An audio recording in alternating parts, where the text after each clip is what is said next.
నాకు చాలా మంచి ఫ్రెండ్.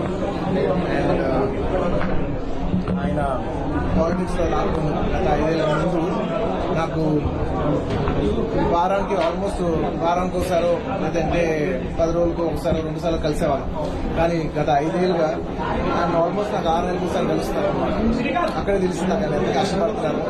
నిజంగా ఆయన కష్టపడుతున్న మనిషి కోసం వచ్చి ఉంచోవాలని నేను నాకు లోపల నుంచి అనిపించి నేను ఇవాళ వచ్చాను. అండ్ ఆయన లాస్ట్ టైం అందరికి తెలిసిందే, క్లోజ్ గా ఫాలో అవ్వాలి తెలుసు. లాస్ట్ టైం ఆయన ఫస్ట్ టైం పాలిటిక్స్ లో వచ్చినప్పుడు ట్వీట్ పెట్టాను. నాకు అప్పుడు ఎక్కడో నా మనసుకి నాకు సరిపోలా ఒక ట్వీట్ అనేది. నాకు అంత క్లోజ్ ఫ్రెండ్ ఆయన జస్ట్ ట్వీట్ పెట్టడం ఏంటి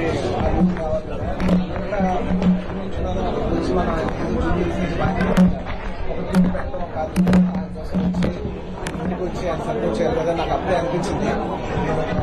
నేను మా వైఫ్ మా బెస్ట్ విషెస్ చెప్పడానికి రవి గారి కోసం వచ్చాను. అండ్ మీరు కష్టమైన విధానం నా మనసు బాగా నచ్చి మిమ్మల్ని ఎలాగైనా సపోర్ట్ చేయాలని వచ్చింది. ఖచ్చితంగా విజయం సాధించాలని నేను మనస్ఫూర్తిగా కోరుకుంటున్నాను. ఆయన ప్రాణంతా నంద్యాల ఉంటున్నాను, మొత్తం నంద్యాలంతా మా రూమ్ లో తీసుకొచ్చాడు. ఎప్పుడు అదే మూడ్లో ఉంటాడు. సో అంత కష్టపడే మనిషికి ఖచ్చితంగా విజయం సాధించాలని నేను మనస్ఫూర్తిగా కోరుకుంటున్నాను. ఆయనకి పొలిటికల్ కెరియర్ లో ఎన్నెన్ని మెట్లునో అవన్నీ ఆయన అచీవ్ చేయాలని, ఆయన అచీవ్ చేస్తే నేను చూసి పర్సనల్గా గర్విస్తానని చెప్తాను. I wish you all the best. Thank you.